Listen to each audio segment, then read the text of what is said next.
Un aprendizaje importante sobre el origen de nuestra lengua y con todo lo que ello conlleva.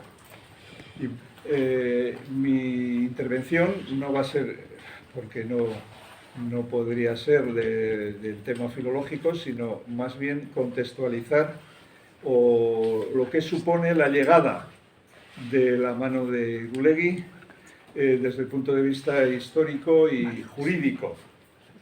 Bueno, el descubrimiento de la mano de Irulegui va a inclinar el fiel de la balanza general de los hechos históricos hacia, por primera vez, y en contra de lo que muchos quisieran, hacia la cultura o civilización preindoeuropea, en detrimento también, por primera vez, de la civilización indoeuropea.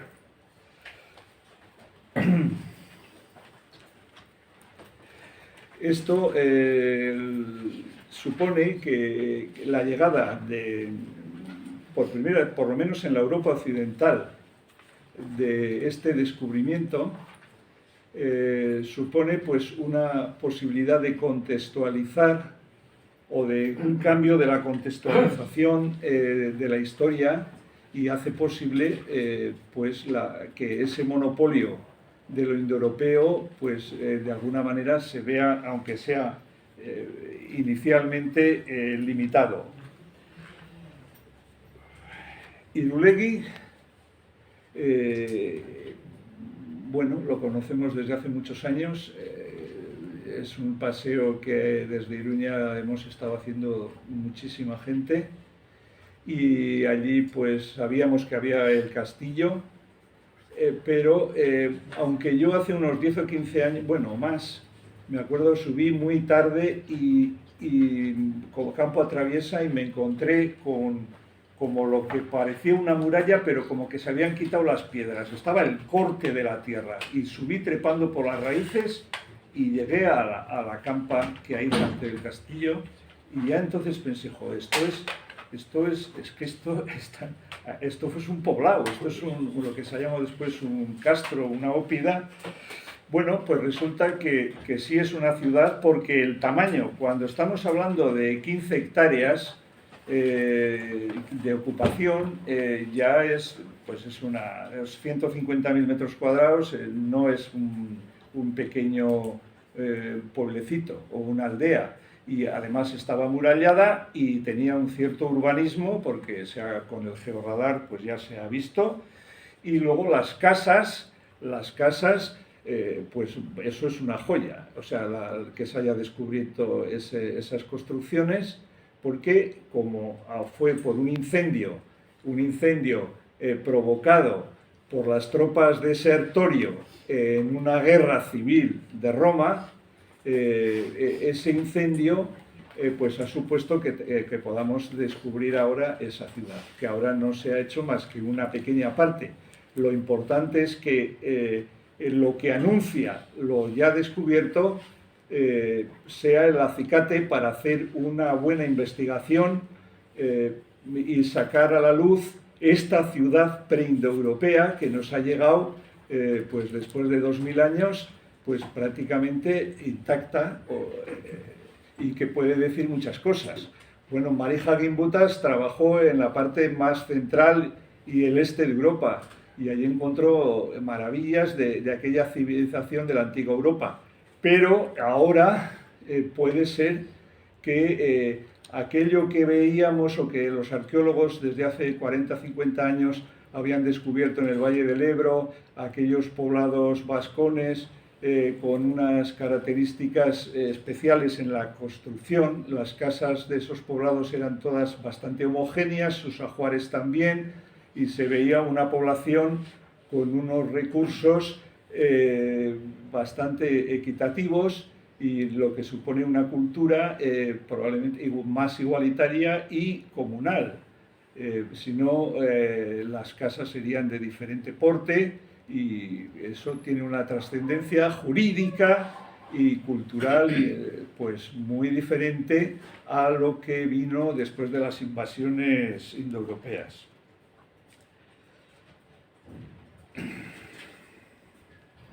La casa en la cultura jurídica vasca, euskaldun, es central, es de una importancia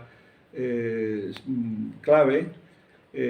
Los juristas, yo pues conocí y he leído los más recientes, ¿no? No es que esté hablando, por ejemplo, pues en Aragón la casa es muy importante y como tenían una universidad ya con mucha solera, pues estaba La Cruz y Echeverría, que ya escribieron sobre la casa y sobre todo ese desarrollo jurídico que sorprendía que de un pueblo de campesinos, de agricultores, pues hubiera un derecho tan depurado que se ve reflejado en las capitulaciones matrimoniales, en los actos jurídicos documentados de las notarías, en escritos en ayuntamientos, en ordenanzas.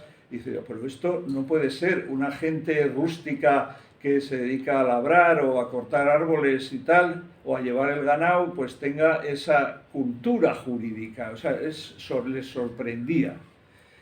También los juristas navarros anteriores a la recopilación, a la codificación del Fuero Nuevo, también pues en trabajos que publicaron, pues Juan Santamaría Ansa o Montoro Sagasti, Eugenio Fernández Asiain, Luis Oro Zabaleta, Francisco Salinas Quijada, les sorprendía también, bueno, ellos trabajaron, son trabajos muy interesantes.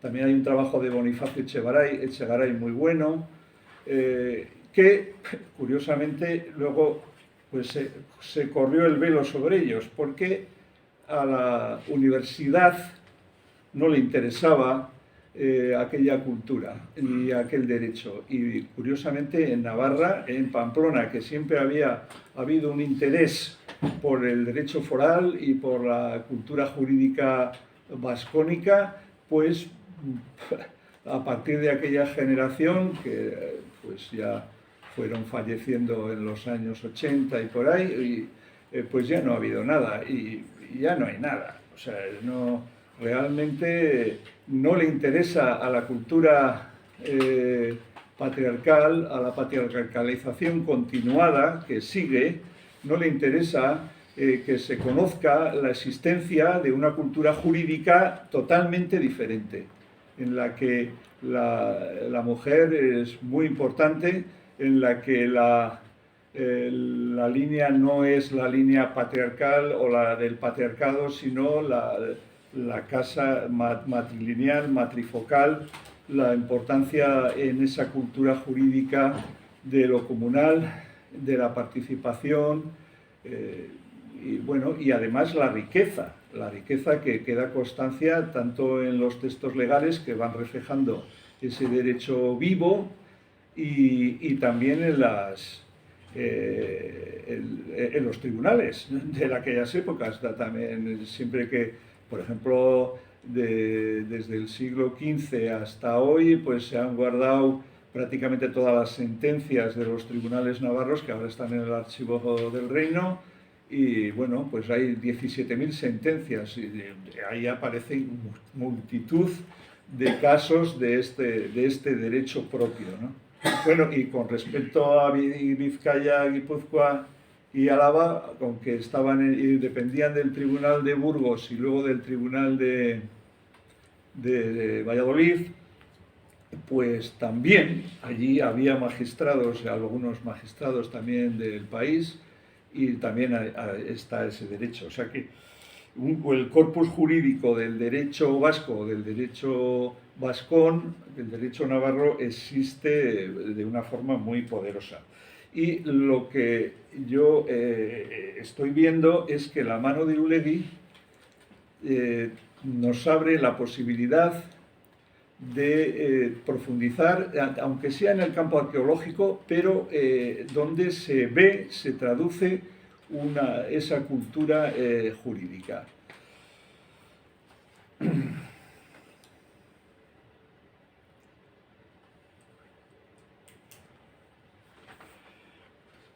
Ya llegamos entonces al texto, al famoso texto que está al dorso de la mano. Es una mano abierta hacia adentro de la casa, el dorso hacia afuera, en una postura como las conchas, como las vieiras de Santiago, quizás con un significado también que puede tener de algo en la cultura preindoeuropea de la fecundidad, relacionado precisamente con la casa y la matrifocalidad. Y sobre todo el texto que los investigadores, los que han hecho la excavación y las primeras publicaciones y difusión de lo que están encontrando, se inclinan a que el significado él es apotropaico, es difícil para mí pronunciar esa palabra, apotropaico, que en realidad significa algo que hay que rechazar, que hay que alejarse, como que el texto significaría un rehusar de los peligros, de los daños que puedan acudir, de la magia negra, del mal de ojo, o sea, lo que pueda suponer un perjuicio para los habitantes de la casa, pero no es así. En absoluto, porque yo me guío por un lado por cómo está la mano y sobre todo la casa. Es una casa de 70 metros cuadrados o en planta, que las demás que se van viendo son iguales, lo que confirma esa idea de que las poblaciones vasconas en esa época preindoeuropea tienen una igualdad. Son una sociedad en la que hay una distribución equitativa de los recursos, tanto de hábitat como de recursos de alimentación y de vida, ¿no? Así lo entendían.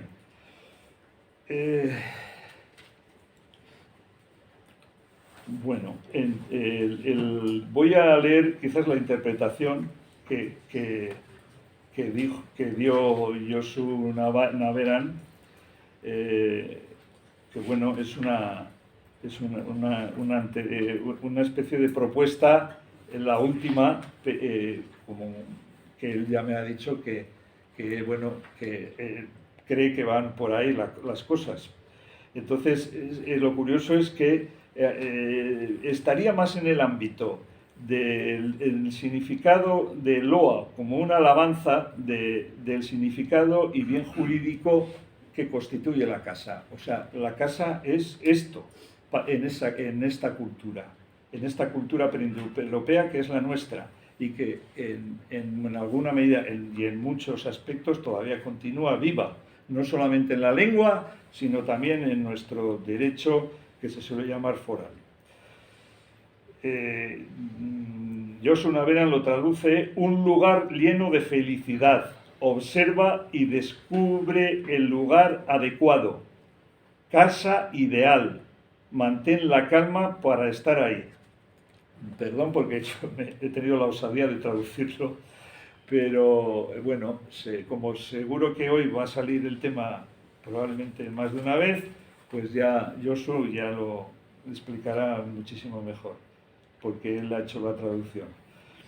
Bueno, también quería decir sobre el Neku, aunque de filólogo yo no soy filólogo, pero sí que he constatado, yo nací en Iruñerría y conozco desde pequeño muy bien esta tierra con la que me siento completamente identificado, y no solamente por haber nacido, sino por la riqueza y de todos los aspectos que tiene. Ese Neku hay en los pueblos, en nombres de las casas. Voy a dar dos ejemplos. En Bidaurreta hay una casa que se llama Goñineku y hay otra casa en Orkoyen que se llama Zoiloneku. No sé si tendrá algo que ver, yo lo digo por si acaso, porque ese Neku pues puede ser la casa de Zoilo, o la casa de Goñi, o la casa que está arriba, no lo sé. O sea, que también puede tener un significado, por lo menos que ha llegado hasta hoy en la cultura de Iruñerría. Los textos jurídicos político-administrativos, que no solamente los, como he comentado antes, los de derecho más bien civil o privado, también tienen una continuidad desde Irulegui hasta hoy. O sea, es un derecho que también preindoeuropeo. Evidentemente, Irulegui es una ciudad preindoeuropea, a no ser que descubran no sé lo que allí, pero para mí, que es una ciudad preindoeuropea, aunque esté colapsada o tapada en el momento casi que vi que al poco de llegar a Roma. O sea, pero aunque aparentemente sería un preindoeuropeo tardío, sin embargo, lo que hay allá es plenamente preindoeuropeo. Y si no hubiera habido, pues igual, pues esa destrucción, esa ciudad pues hubiera aguantado, igual hubiera decaído también por su propio pie y se hubiera trasladado a otro sitio, porque es un sitio muy alto. Bueno, en cuanto al desarrollo de los textos jurídicos, es importante ver cómo al poco de producirse la destrucción de la ciudad, surgen, o prácticamente casi a la par, surgen un número importantísimo de civitates vasconas, pero ya dentro de la cultura romana, por lo menos arquitectónica y formal, con unos fora vasconiae impresionantes, impactantes. Yo les animo a que acudan a Santa Cris de Eslava, porque allá, pues gracias a que se hundió el criptopórtico, una gran parte, pues casi la mitad del foro de esa localidad, pues se conserva en sus materiales, ¿no?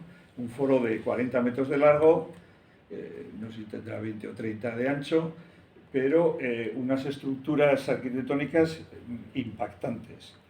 ¿Qué hacen tantos foros? Porque había pues en Lumbier, en Bañales, allá donde Sádava, entre La Llana y Sádava, todo en territorio vascón, pues en Andión, en Iruña. En Iruña también había un foro muy importante en la zona de la Navarrería, que no terminan de publicar los hallazgos porque ya han hecho investigaciones, pero como estamos en manos de quienes estamos, pues no salen. No.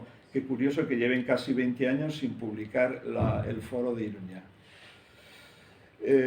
Bueno, esos foros, ¿por qué en esta zona? Primero, ¿por qué surgen tantas civitates a la vez que anteriormente había tantos castros, o como les llamamos aquí, Muruak, Gaztuluzarrak? El número es enorme, más de 100. La mayor parte, o por no la inmensa mayoría, todavía sin explorar, sin investigar.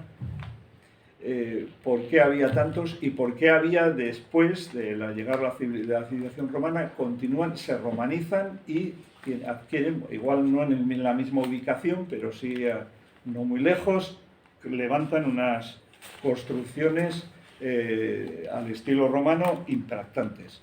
Y claro, son la gente de la tierra las que lo hacen. No podía ser de otra manera, porque claro, semejante esfuerzo arquitectónico no van a venir de Italia a hacerlo.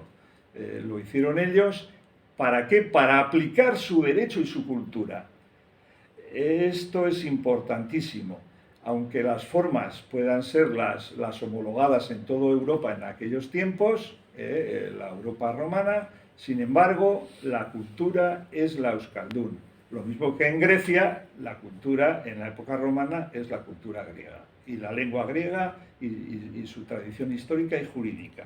Pues aquí lo mismo. ¿Por qué desaparecen a partir del siglo ya VI? Se derrumban estas construcciones, estas poblaciones, Pues porque los visigodos tienen la forma de actuar sobre las zonas dominadas o las zonas en las que gobiernan mediante la coacción a las gentes que se dedicaban de alguna manera a dirigir esos foros, pues a los ediles, los dumbiros, las gentes responsables de esas curias locales, a los que les obligaban a pagar los impuestos si no lo hacían voluntariamente. Si ellos no lo cobraban, les daba igual, o sea, los utilizaban como meros cobradores y les hacían pagar de su propio pecunio, de su propio patrimonio. Entonces, ¿qué pasó? Pues que hubo en muy poco tiempo una huida en toda la Europa occidental de las ciudades y sobre todo de esas construcciones que eran el símbolo de los derechos, de la localidad y donde se regían y donde la gente acudía, porque cerca estaban el mercado, el maquelum, las diversiones, etc. Entonces eran centros sociales, cívicos muy importantes para aquella gente y además con una cultura muy rica. Cae esa sociedad también presionada por esa explotación de los visigodos, pero ¿qué ocurre? ¿Habrán desaparecido entonces los vascones y tal? Pues no, porque en el siglo VI la necrópolis de Bufaga o Buzuaga, que está entre el valle del Orz y el valle de Ibargoiti, había entre el Orz y Monreal, tiene unos elementos en los que se ve que los vascones del siglo VI ya pues había caído Roma ya pues bastantes años antes, no muchos, igual 60, 70, los visigodos llevarían igual casi 100 años ya por aquí, pero esta gente que se enfrenta a los visigodos en los elementos que aparecen allí, muebles, joyas, pequeños textos de los cinturones. Por ejemplo, hay uno que pone Inasi Anaye, Inasi con X Anaye, pero así es un pedazo, es del broche de una cintura.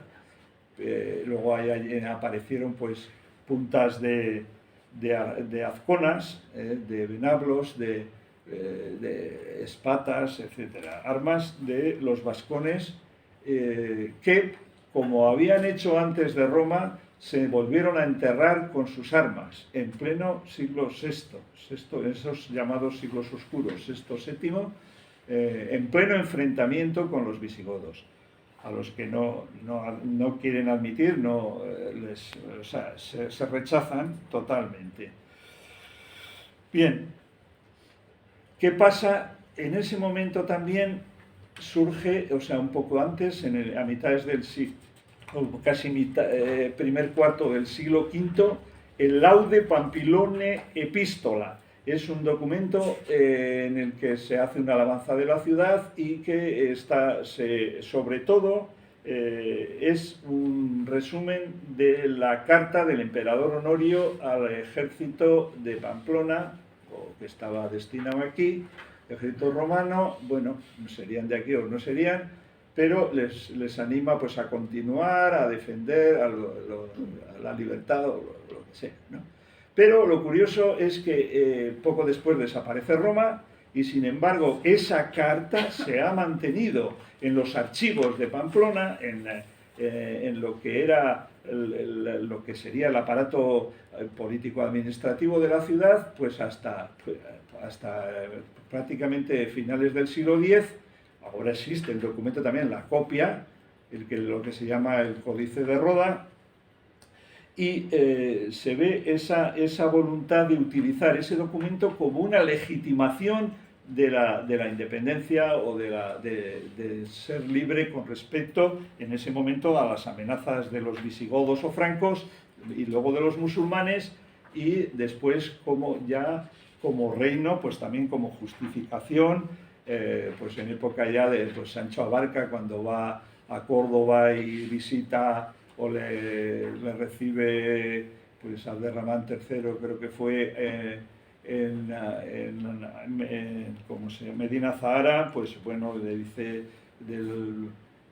pues un rey que, bueno, como que es de la estirpe romana, pues, por decir alguna cosa, claro, porque ellos mismos para legitimarse decían que el emperador pues como que les había reconocido. Bueno, en el fondo hay un continuo jurídico-político de esta gente y luego en lo que es más puramente derecho de comunes, los bienes comunes, la organización de la ciudad, la representación de los vecinos, ya aparece continuamente en los fueros. El que más antiguo es bueno, hay uno de los Roncales es del año 860 en los que se le reconoce los derechos en las Bardenas, o sea, tiene casi 1200 años. En el año 1020 se reconoce también el fuero de Nájera, o sea, ya hace 1000 años, en el que figura los bienes comunales de los vecinos, que tienen desde el Ebro hasta Anguiano, excepto pone en la Maya Rex. Maya Rex, pues es lo que el rey, pues sería alrededor de Nájera y hacia el Ebro, tenía como un territorio, pero es un territorio que sería bastante pequeño comparado con el resto, ¿no? Y cómo los vecinos en realidad pues tenían plena capacidad para gestionar la comunidad y también pues para hacer sus construcciones, sus casas, etc. Bueno.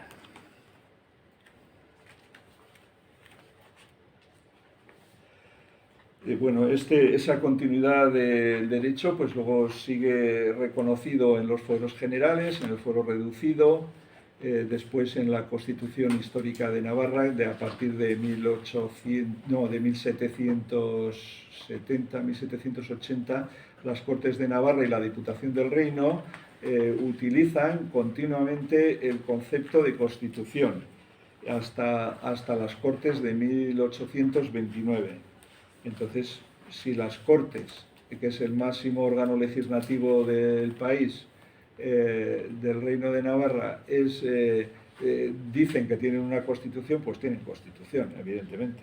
O sea, eso, bueno, y luego en los textos ya más recientes, por ejemplo, el Reglamento para la Administración Municipal de Navarra del año 1928, también figuran todo este tema del derecho de los bienes comunes y la gestión por las juntas vecinales, quincena, vencena, oncena, los bazarres o junta vecinal general, cosa que ha quedado muy limitada después de la transición y de la llamada constitucionalización de todo el sistema administrativo, y eso ha llevado pues a mochar en gran medida ese derecho de tradición tan antigua, de tradición perteneciente a esa cultura preindoeuropea. El contexto espacial de la civilización preindoeuropea ya está descrito por Marija Gimbutas, basado en los principios religiosos, la diosa madre, la religión de la fecundidad, la vieja Europa, y también resaltando esos aspectos sociales, matrilineales, religiosos, antropológicos, económicos, tecnológicos, arquitectónicos, artísticos. Con respecto a elementos tan importantes de esta civilización preindoeuropea, creo que es importante recordar, desde el punto de vista de los genetistas, como Stephen Oppenheimer o otros muchos, Goldstein, Bradley, Sykes, que gran parte de la población europea tiene unos genes que sucede a las poblaciones anteriores, como la vascónica. Tanto es así que le llaman la Europa vascónica desde el punto de vista genético preindoeuropeo. Luego también está en lo concerniente a la filología, pues como esto lo recogió sobre todo Theo Bennemann en la Europa vascónica y la Europa semítica 2003. Bueno, son temas que la mayor parte de ustedes, o por no decir todos, ya lo conocen.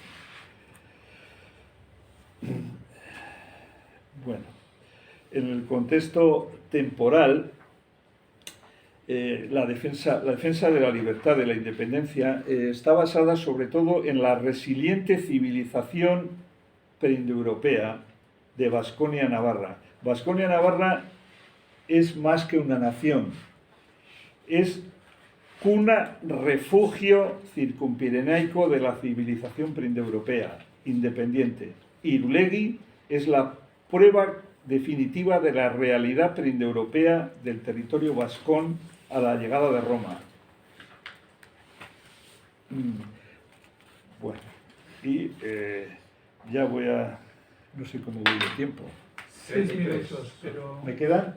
6, pero hay que bueno, pues ya... preguntas. Sí. Bueno, entonces ya termino rápido. Bueno, el tema de la patriarcalización, que no cesa, en realidad ha influido de tal manera en la forma de ver las concepciones de la sociedad, del mundo, de la vida, de la naturaleza, de la religión, del derecho. Y bueno, esto es un choque contra, como he apuntado antes, también con esa cultura que ya 2000 años antes que la zona de Mesopotamia o del Próximo Oriente, pues ya estaba como una cultura más asentada, desarrollada en el sentido de su calidad, en todo lo concerniente a una economía que daba un cierto, bueno, no era una carencia continua ante la naturaleza, sino que era una gente con una agricultura, una ganadería, una industria, una navegación que se va a destruir fundamentalmente por las invasiones kurganes y arias. Estas conquistas continuadas pues generan luego genocidios, anatemas, excomuniones, cruzadas contra herejes, cátaros o brujas. La descontextualización origina la ucronía historiográfica patriarcal para sustituir y ocultar la precedente cultura e historia preindoeuropea prepatriarcal. Se inventan una serie de redactos para cubrir los espacios de tiempo que había ocupado esa cultura preindoeuropea. O sea, hay una ucronía brutal. O sea, tanto es así que los propios historiadores romanos, cuando les dijeron, ahí va, si tenemos 2 siglos que no conocemos quiénes gobernaron en Roma, pues nada, hacen una lista de 100 cónsules. ¡Hala, venga! O sea, no importa, se los inventan y ya está. O sea, esa impostura, esa ucronía en realidad es el reto que tenemos para ir descubriendo precisamente la historia real de toda esa civilización preindoeuropea. Y para terminar, las manos de Irulegui, lo digo en plural porque si solamente han aparecido 3 casas y probablemente habrá algunos centenares, pues seguro que van a aparecer más manos. Creo que otra también ya apareció hace unos años, aunque solo queda un pedazo, pero esas manos tienen un significado de una cultura matrilineal, matrifocal, comunal, igualitaria, libre, aunque esas palabras, bueno, puedan servir, pero puedan chocar. Sin embargo, realmente sí que tenían ese significado. Y luego, como esa continuidad nos llama la atención que precisamente el monumento a los fueros levantado en el año 1903 en Pamplona, el cuerpo de la mujer que representa a Navarra, también en bronce, tiene pone en la mano ley foral, pero en realidad es lo que está en el monumento es parte del mensaje que da esa mujer. Lo mismo que aquellas mujeres de hace más de 2000 años en Irulegui. Dice precisamente en un texto que se llamaba ibérico, pero probablemente sea vascónico, o por lo menos podemos, con lo que conocemos hoy en día, dice que la casa la tenemos abierta al extranjero, pero no admitimos su yugo. Y este monumento se erigió para representar la unión de los navarros y navarras, de los vascos, en la defensa de sus libertades más dignas de amor que la propia vida. Bueno, terminamos.